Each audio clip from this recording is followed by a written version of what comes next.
வணக்கம். தினமலர்.com இரவு 8 மணி செய்திகள். முக்கிய நிகழ்வுகள். ஆவின் பால் விலை லிட்டருக்கு 10 ரூபாய் அதிகரிப்பு. முதல்வர் பன்னீர்செல்வம் அறிவிப்புக்கு எதிர்க்கட்சிகள் கடும் எதிர்ப்பு. காஷ்மீர், ஜார்க்கண்ட் மாநிலங்களில் நவம்பர் 25 முதல் டிசம்பர் 20ஆம் தேதி வரை 5 கட்டமாக சட்டசபை தேர்தல். டிசம்பர் 23ஆம் தேதி ஓட்டு எண்ணிக்கை. மகாராஷ்டிர முதல்வர் தேர்வில் சஸ்பென்ஸ் நீடிப்பு. மோகன் பாகவத்துடன் நிதின் கட்கரி நேரில் ஆலோசனை. விரிவான செய்திகள். சமன்படுத்திய ஆவின் பால் அட்டை விற்பனை விலையை லிட்டர் ஒன்றுக்கு 10 ரூபாய் உயர்த்துவதாக தமிழக முதல்வர் பன்னீர்செல்வம் அறிவித்துள்ளார். தமிழக முதல்வர் பன்னீர்செல்வம் சனிக்கிழமை அன்று ஒரு அறிக்கை வெளியிட்டார். பால் உற்பத்தியாளர்களின் கோரிக்கையை ஏற்று 22 லட்சத்திற்கும் மேற்பட்டோர் பயன்பெறும் வகையில் பசும்பால் கொள்முதல் விலையை ஒரு லிட்டருக்கு 23 ரூபாயிலிருந்து 5 ரூபாய் உயர்த்தி 28 ரூபாயாகவும், எருமைப்பால் கொள்முதல் விலையை ஒரு லிட்டருக்கு 31 ரூபாயிலிருந்து 4 ரூபாய் உயர்த்தி 35 ரூபாயாகவும் வழங்க தமிழக அரசு முடிவு செய்துள்ளதாக பன்னீர்செல்வம் தெரிவித்துள்ளார். இந்த கொள்முதல் விலை உயர்வு நவம்பர் 1ஆம் தேதியிலிருந்து அமலாகிறது. மேலும் கடந்த 3 ஆண்டுகளாக உயர்த்தப்படாமல் இருந்த ஆவின் பால் விற்பனை விலையை உயர்த்த வேண்டிய அவசியம் ஏற்பட்டுள்ளதாகவும், செலவுகளை ஈடு செய்யவும், தரமான பால் விநியோகத்தை உறுதிப்படுத்தவும் தமிழக அரசு முடிவெடுத்துள்ளது. இதன்படி சமன்படுத்திய ஆவின் பால் அட்டை விற்பனை விலை ஒரு லிட்டருக்கு 24 ரூபாயிலிருந்து 10 ரூபாய் உயர்த்தி 34 ரூபாயாக உயர்த்தி நிர்ணயிக்கப்பட்டுள்ளதாக முதல்வர் பன்னீர்செல்வம் தெரிவித்துள்ளார். முதல்வர் பன்னீர்செல்வம் தனது அறிக்கையில் முந்தைய மைனாரிட்டி திமுக ஆட்சியில் ஆவின் நிறுவன செயல்பாடு அதல பாதாளத்திற்கு சென்றுவிட்டதாகவும், அதை ஒரு ஸ்திரத்தன்மைக்கு கொண்டு வந்த பெருமைக்குரியவர் ஜெயலலிதாதான் என்றும் குறிப்பிட்டுள்ளார். பால் விலை உயர்வுக்கு திமுக, மதிமுக, பாரதிய ஜனதா, கம்யூனிஸ்டுகள் உள்ளிட்ட கட்சியினர் கடும் எதிர்ப்பும் கண்டனமும் தெரிவித்துள்ளனர். பால் விலை உயர்வுக்கு திமுக தலைவர் கருணாநிதி கடும் கண்டனம் தெரிவித்துள்ளார். தனது அறிக்கையில் வரலாறு காணாத விலை உயர்வு என்று கண்டனம் தெரிவித்துள்ள கருணாநிதி, கொள்முதல் விலையை 5 ரூபாய் உயர்த்திவிட்டு விற்பனை விலையை 10 ரூபாயாக உயர்த்துவதா என்று எதிர்ப்பு தெரிவித்துள்ளார். சமீபத்தில் நடந்த ஆவின் பால் நிறுவன முறைகேட்டை மறைத்துவிட்டு அதனால் ஏற்பட்ட நஷ்டத்தை ஈடுகட்ட விற்பனை விலை உயர்த்தப்பட்டுள்ளதாகவும், இதை கண்டிப்பதோடு விலை உயர்வை திரும்பப் பெற வேண்டும் என்று கருணாநிதி வலியுறுத்தியுள்ளார். மார்க்சிஸ்ட் கம்யூனிஸ்ட் பொதுச் செயலாளர் ஜி. ராமகிருஷ்ணன் வெளியிட்ட அறிக்கையில், பால், மின்சாரம், குடிநீர் போன்ற அத்தியாவசிய தேவைகளில் லாப நஷ்டம் பார்ப்பதை ஏற்றுக்கொள்ள முடியாது என்றும், கூடுதல் செலவை அரசே ஏற்க வேண்டும் என்றும் தெரிவித்துள்ளார். ஊழல், முறைகேடு, நிர்வாக சீர்கேடுகளை களைய வேண்டும் என்றும், விலை உயர்வை கைவிட வேண்டும் என்றும் அவர் வலியுறுத்தியுள்ளார். கோவையில் செய்தியாளர்களை சந்தித்த மதிமுக பொதுச் செயலாளர் வைகோவும் பால் விலை உயர்வுக்கு கடும் கண்டனம் தெரிவித்தார். பயனீட்டாளர்களுக்கு பாதிப்பு இருக்கக்கூடாது, உற்பத்தியாளர்களுக்கும் அதே நேரத்தில் அவங்களுக்கு உரிய விலை கிடைக்கணும். ஆகவே உற்பத்தியாளர்களுக்கு அதிக விலை கொடுத்தா அதை அரசு அதை ஏற்றுக்கொண்டு அதுக்கு ஒரு மானியம் மாதிரி பண்ணிட்டு பயனீட்டாளர்கள் கன்சியூமர்களுக்கு பாதிப்பு இல்லாத மாதிரி செய்யணும். திருச்சியில் செய்தியாளர்களை சந்தித்த பாரதிய ஜனதா தேசிய செயலாளர் இல கணேசன் பால் விலை உயர்வு அநியாயமானது என்று கூறினார். பாரதிய ஜனதா கட்சியின் மாநில தலைவர் தமிழிசை கட்சி தலைமையகத்தில் செய்தியாளர்களை சந்தித்த போது, பால் விலை உயர்வை திரும்ப பெறாவிட்டால் போராட்டம் நடத்தப்படும் என்று அறிவித்தார். மிக குறைவாக கொள்முதல் விலையை ஏற்றிவிட்டு ஆனால் பாலின் விலையை 10 ரூபாய் ஏற்றி இருப்பது எப்படி இருந்தாலும் இதுவரை எந்த அரசும் செய்யாத சாதனை இது வன்மையாக கண்டிக்கத்தக்கது. இந்த விலைவாசி உயர்வு திரும்ப பெறவில்லை என்றால், திரும்ப பெறப்படவில்லை என்றால் பாரதிய ஜனதா கட்சி மிகப்பெரிய போராட்டம் நடத்தி விலையை குறைப்பதற்கான கோரிக்கை நாங்கள் விடுப்போம். அரசியல் கட்சி தலைவர்கள் மட்டுமின்றி பொதுமக்கள் தரப்பிலும் பால் விலை உயர்வுக்கு எதிர்ப்பு எழுந்துள்ளது. சமீபத்தில் ஆவின் பால் டேங்கர் லாரிகளில் பல லட்சம் லிட்டர் தண்ணீர் கலந்து முறைகேடுகளில் ஈடுபட்டதாக பால் டேங்கர் லாரி ஒப்பந்ததாரரான அதிமுக பிரமுகர் வைத்தியநாதன் உட்பட 8க்கும் மேற்பட்டோர் கைது செய்யப்பட்டனர். ஊழலில் அதிகாரிகளுக்கும் பங்கிருப்பதாகவும் புகார் எழுந்துள்ளது. பல கோடி ரூபாய் முறைகேடு அம்பலமான அதிர்ச்சி மற்றும் எடுக்கப்பட்ட பாலின் அடர்த்திக்காக பல்வேறு ரசாயனங்கள் கலக்கப்பட்டதாகவும் பீதி எழுந்த நிலையில், அடுத்த அதிர்ச்சியாக பால் விலை உயர்வு அறிவிக்கப்பட்டுள்ளதாக ஆவின் பால் நுகர்வோரிடையே அதிருப்தி எழுந்துள்ளது. ஜம்மு காஷ்மீர் மற்றும் ஜார்க்கண்ட் மாநிலங்களில் நவம்பர் 25ஆம் தேதி முதல் டிசம்பர் 20ஆம் தேதி வரை 5 கட்டங்களாக சட்டசபை தேர்தல் நடக்கும் என்று தேர்தல் கமிஷன் அறிவித்துள்ளது.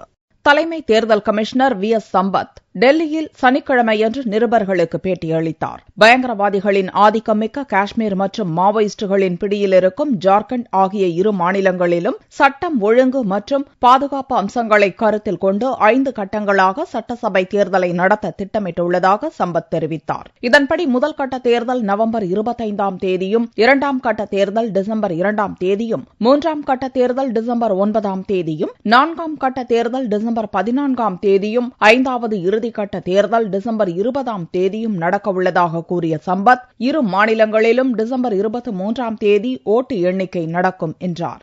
மொத்தம் 87 தொகுதிகளை கொண்ட காஷ்மீரில் 10,015 ஓட்டுச்சாவடிகளும், 81 தொகுதிகளை கொண்ட ஜார்க்கண்டில் 24,648 ஓட்டுச்சாவடிகளும் அமைக்கப்பட உள்ளதாகவும், மின்னணு ஓட்டுப்பதிவு இயந்திரங்கள் மூலம் தேர்தல் நடத்தப்படும் என்றும் சம்பத் கூறினார். ஜார்க்கண்ட் முக்தி மோர்ச்சா ஆட்சி நடக்கும் ஜார்க்கண்ட் மாநில சட்டசபை பதவிக்காலம் ஜனவரி 3ஆம் தேதியும், தேசிய மாநாட்டு கட்சி ஆட்சி நடக்கும் காஷ்மீர் சட்டசபை பதவிக்காலம் ஜனவரி 19ஆம் தேதியும் நிறைவடைகிறது. ஜார்க்கண்டில் 1,99,58,377 வாக்காளர்களும், காஷ்மீரில் 72 லட்சம் வாக்காளர்களும் உள்ளனர். தேர்தல் அறிவிப்பை தொடர்ந்து இரு மாநிலங்களிலும் தேர்தல் நடத்தை விதிகள் உடனடியாக அமலுக்கு வந்தன. மத்திய அமைச்சர் ஹர்ஷ்வர்தன் உள்ளிட்ட டெல்லி எம்எல்ஏக்கள் 3 லோக்சபா தேர்தலில் போட்டியிட்டு எம்பியாக தேர்வானதை அடுத்து டெல்லியில் காலியான துக்லகாபாத், கிருஷ்ணா நகர், மெஹ்ருலி சட்டசபை தொகுதிகளில் நவம்பர் 25ஆம் தேதி இடைத்தேர்தல் நடக்கும் என்றும் தேர்தல் கமிஷன் அறிவித்துள்ளது. தமிழகத்தின் உள் மாவட்டங்களில் அநேக இடங்களில் கனமழைக்கு வாய்ப்புள்ளதாக சென்னை வானிலை மையம் தெரிவித்துள்ளது. தமிழகம் மற்றும் புதுச்சேரியில் கடந்த ஒரு வார காலமாக வடகிழக்கு பருவமழை தீவிரமடைந்து பரவலாக மழை பெய்து வருகிறது. இந்நிலையில் சனிக்கிழமை அன்று செய்தியாளர்களை சந்தித்த சென்னை வானிலை மைய இயக்குநர் ரமணன், அரபிக்கடல் பகுதியில் கடந்த சில நாட்களாக நிலவி வரும் காற்றழுத்த தாழ்வு பகுதி ஒரு தாழ்வு மண்டலமாக மையம் கொண்டுள்ளதாக தெரிவித்தார். ஓமன் நாட்டின் சலாலா நகருக்கு கிழக்கு தென்கிழக்கே 950 கிலோமீட்டர் தொலைவில் நிலை கொண்டுள்ளதாக தெரிவித்த ரமணன், வரும் 72 மணி நேரத்தில் அப்பகுதியின் கடற்கரையை நோக்கி நகரும் என்றார். வரும் 24 மணி நேரத்தில் தமிழகம் மற்றும் புதுச்சேரியின் உள் மாவட்டங்களில் அநேக இடங்களிலும், கடலோர மாவட்டங்களில் ஒரு சில இடங்களிலும் மழையை எதிர்பார்க்கலாம் என்றும், உள் மாவட்டங்களில் ஓரிரு இடங்களில் கனமழை இருக்கும் என்றும் ரமணன் கூறினார். அரபிக்கடல் பகுதியில் கடந்த சில நாட்களாக நிலவி வரும் அந்த தீவிர காற்றழுத்த தாழ்வு பகுதியானது ஒரு தாழ்வு மண்டலமாக மையம் கொண்டுள்ளது. இந்த தாழ்வு மண்டலமானது ஓமான் நாட்டில் உள்ள சலாலா நகரிற்கு தென்கிழக்கே 950 கிலோமீட்டர் தொலைவில் நிலை கொண்டுள்ளது. இது வரும் 72 மணி நேரத்திலே ஓமான் மற்றும் அதை ஒட்டியுள்ள யமன் நாட்டு கடற்கரையை நோக்கி நகரம் என்று எதிர்பார்க்கப்படுகின்றது. கடந்த 2 நாட்களாக குமரி கடல் பகுதியில் நிலவி வரும் அந்த மேலடுக்கு சுழற்சி அதே இடத்தில் நீடிக்கின்றது. வரும் 24 மணி நேரத்தை பொறுத்தவரை தமிழகம் மற்றும் புதுச்சேரியில் உள் மாவட்டங்களில் அநேக இடங்களிலும், கடலோர மாவட்டங்களில் ஒரு சில இடங்களிலும் நாம் மழை எதிர்பார்க்கலாம். உள் மாவட்டங்களை பொறுத்தவரை ஓரிரு இடங்களில் கனமழை இருக்கலாம். கடந்த 24 மணி நேரத்தில் தமிழகத்தில் அதிகபட்சமாக 8 சென்டிமீட்டர் ஆண்டிப்பட்டியில் பதிவாகியுள்ளது.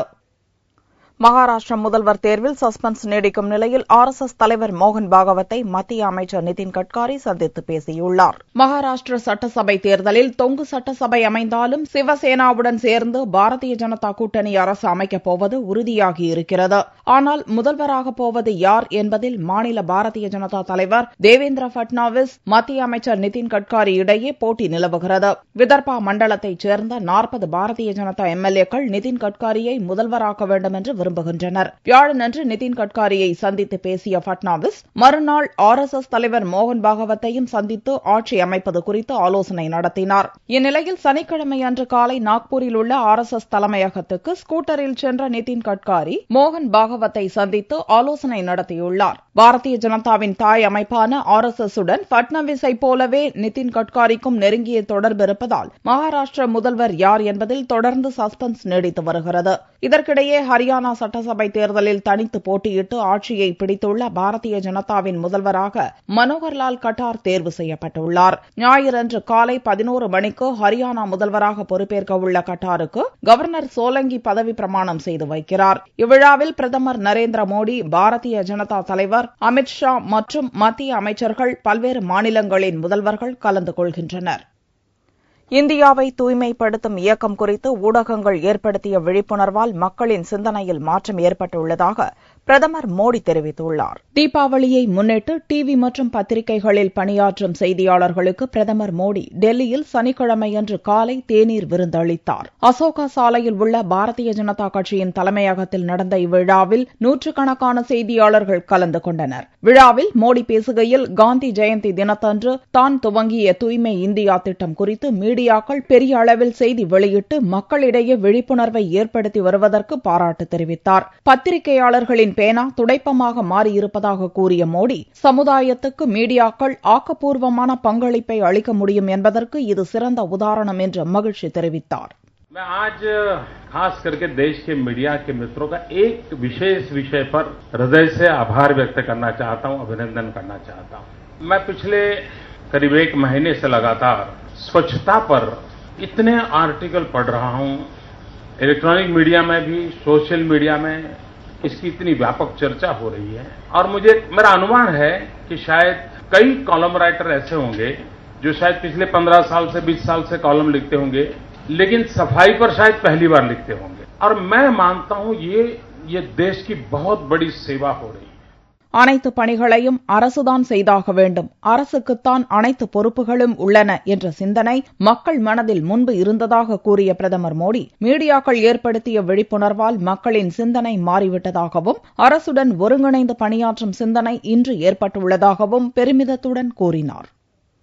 3 வயது சிறுவனை படுகொலை செய்து பீரோவில் மறைத்து வைத்திருந்த சம்பவம் வேலூரில் கடும் அதிர்ச்சியை ஏற்படுத்தியுள்ளது. வேலூர் மாவட்டம் புதிய பேருந்து நிலையம் அருகில் வசிப்பவர் முரளி. இவரது 3வது மகன் தினேஷ். வெள்ளியன்று பிற்பகல் வீட்டுக்கு வெளியே விளையாடிக் கொண்டிருந்த தினேஷ் திடீரென மாயமானான். பல்வேறு இடங்களில் தேடியும் காணவில்லை. இதையடுத்து வேலூர் வடக்கு போலீசில் பெற்றோர் புகார் தெரிவிக்கவே போலீசார் தீவிர தேடுதலில் ஈடுபட்டனர். அப்போது எதிர் வீட்டில் வசிக்கும் கிருஷ்ணமூர்த்தி வீட்டிற்கு கடைசியாக தினேஷ் சென்றதாக தகவல் கிடைத்தது. இதையடுத்து சனிக்கிழமையன்று அதிகாலை கிருஷ்ணமூர்த்தி வீட்டிற்குள் அதிரடியாக நுழைந்த போலீசார் தீவிரமாக தேடினர். அப்போது அங்கிருந்த பீரோவில் கைகள் கட்டப்பட்ட நிலையில் படுகொலை செய்யப்பட்டு தினேஷின் உடல் இருந்தது. உடலை கைப்பற்றிய போலீசார் விசாரணையை தீவிரப்படுத்தியுள்ளனர்.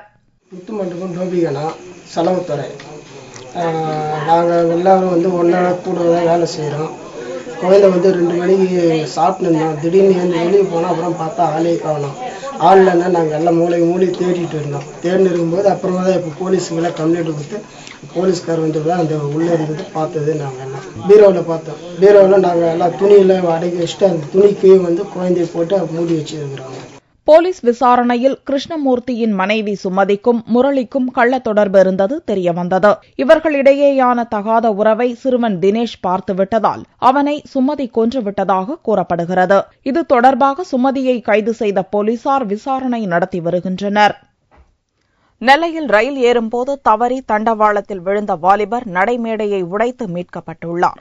நாகர்கோவிலிருந்து கோவை செல்லும் ரயில் வழக்கமாக திருநெல்வேலிக்கு காலை 9:15 மணிக்கு வந்து சிறிது நேரம் கழித்து கிளம்பும். சனிக்கிழமையன்று ரயில் என்ஜினில் ஏற்பட்ட பழுது காரணமாக 2 மணி நேரம் தாமதமாக 11 மணிக்கு நெல்லை வந்தது.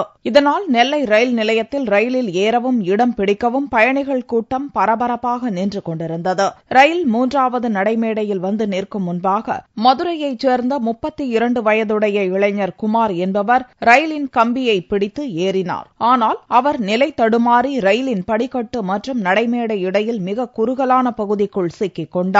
ரயில் நகர்ந்து நின்றபோது அவரையும் சேர்த்து நசுக்கியது. இதனால் அவரது இடுப்பிற்கு கீழ் உள்ள பகுதி சேதமடைந்தது. ரயிலை நகற்றினால் அவர் மேலும் காயப்படுவார் என்பதால் நடைமேடையை இடித்து அகற்றியும் ரயில் படிக்கட்டுகளை அப்புறப்படுத்தியும் குமார் மீட்கப்பட்டார். அவரை சிகிச்சைக்காக நெல்லை மருத்துவக் கல்லூரி மருத்துவமனையில் போலீசார் அனுமதித்தனர். 2 மணி நேரம் தாமதமாக வந்த கோவை ரயில் மேலும் 1 மணி நேரம் தாமதமாக கிளம்பிச் சென்றது. தங்கத்தின் விலையில் சனிக்கிழமையன்று மாற்றமில்லை. 1 சவரன் தங்கம் 20,544 ரூபாய்க்கு விற்பனையானது. 1 கிராம் ஆபரண தங்கம் 2,568 ரூபாயாக இருந்தது. வெள்ளி 1 கிராமுக்கு 10 காசுகள் குறைந்து 40 ரூபாய் 70 காசுகளுக்கு விற்பனையானது. பார்வெள்ளியின் விலை 38,040 ரூபாயாக இருந்தது. கோவை உக்கடம் பெரியகுளம் தண்ணீரில் கழிவுநீர் கலந்ததால் குளத்தை தூர்வாரிய பொதுமக்களும் தன்னார்வலர்களும் அதிர்ச்சியடைந்துள்ளனர். கோவையின் நிலத்தடி நீர் ஆதாரமாக விளங்கும் உக்கடம் பெரியகுளம் வறண்டு கிடந்தது. தன்னார்வ அமைப்புகள், பொதுமக்கள், தினமலர் ஊழியர்கள் இணைந்து குளத்தை தூர்வாரி கரையை பலப்படுத்தினர். தொழிலதிபர்கள், நிறுவன முதலாளிகள் முதல் கூலி தொழிலாளர்கள் வரை ஒன்று கூடி குளத்தை தூர்வாரினர். தற்போது மேற்கு தொடர்ச்சி மலைப்பகுதியில் பெய்த மழையால் நொய்யல் ஆற்றில் வெள்ளம் வந்தது. இதனால் கோயம்புத்தூர் அணைக்கட்டிலிருந்து ராஜவாய்க்கால் வழியாக பெரியகுளத்திற்கு நொய்யல் தண்ணீர் வந்தது. பெரியகுளத்தின் 320 ஏக்கர் பரப்பில் மழைநீர் நிரம்பி ததும்பியது. இந்நிலையில் பெரியகுளம் தண்ணீரில் கழிவுநீர் கலந்ததால் தண்ணீர் நிறம் மாறியுள்ளது. குளத்தில் சாக்கடை கழிவுநீர் கலப்பதை தடுக்கும் முயற்சியில் மாநகராட்சி நிர்வாகம் முனைப்பு செலுத்தவில்லை என்று பொதுமக்கள் புகார் தெரிவித்தனர். குளத்து தண்ணீரில் சாய கழிவும் கலந்து நிறம் மாறியுள்ளது சுற்றுச்சூழல் ஆர்வலர்களிடையே அதிர்ச்சியை ஏற்படுத்தியுள்ளது. பல்வேறு இடத்துகள்ல இருந்து இந்த சாக்கடை தண்ணீர் எப்படின்னா நகரப்பகுதிகளில் இருக்கக்கூடிய இந்த டெனால்ல மிக்ஸ் பண்ணி அந்த தண்ணி நேரம் இந்த குளத்துக்கு கலக்குது. ஒண்ணு. ரெண்டாவது, சாயப்பட்ட கழிவுகள் முற்றிலும் அழிக்கப்பட்டதுன்னு சொல்றாங்க. ஆனா ஆங்காங்கே சாயப்பட்டறைகள் 1-2 அங்க குளங்களை சுத்தி இருக்கதான் செய்யுது. ஆனா அந்த கழிவு நீர்களை இந்த குளத்துலதான் அவங்க கலக்குறாங்க. மாநகராட்சி இந்த குளங்கள்ல கண்காணிப்பு குழுக்களை அமைத்து அப்பப்போ இந்த கண்காணிச்சிட்டு இருந்தா மட்டும் இதை பாதுகாக்க முடியுங்க. இந்த குளத்தில் பணிபுரிந்த 10,000 கணக்கான மக்கள் அனைவருமே இப்போது குளத்தின் உட்போதலிய நிலைமையை பார்த்து நிச்சயமாக கண்ணீர் வடிக்கிறார்கள். அவர்களுக்கு இது தொடர்ந்து இந்த நிலை நீடித்தால் அரசின் எந்த திட்டத்திலும் அவர்களுக்கு ஒரு நம்பிக்கை இல்லாமல் போயிடும். பொதுமக்கள் இணைந்து எந்த ஒரு பொது நிகழ்ச்சிக்கும் ஒரு பொது வேலைக்கும் அவர்கள் முன்வர மாட்டார்கள். கோவையில் நீர் ஆதாரத்தை பாதுகாக்க வேண்டும் என்ற ஆர்வத்தில் மக்கள் ஒன்று திரண்டாலும் மாநகராட்சி நிர்வாகம் ஆதரவு கரம் நீட்டாதது அதிர்ச்சியை ஏற்படுத்தியுள்ளது. மீண்டும் செய்திகள் இந்திய நேரப்படி ஞாயிற்றுக்கிழமை மாலை 4 மணிக்கு. வணக்கம்.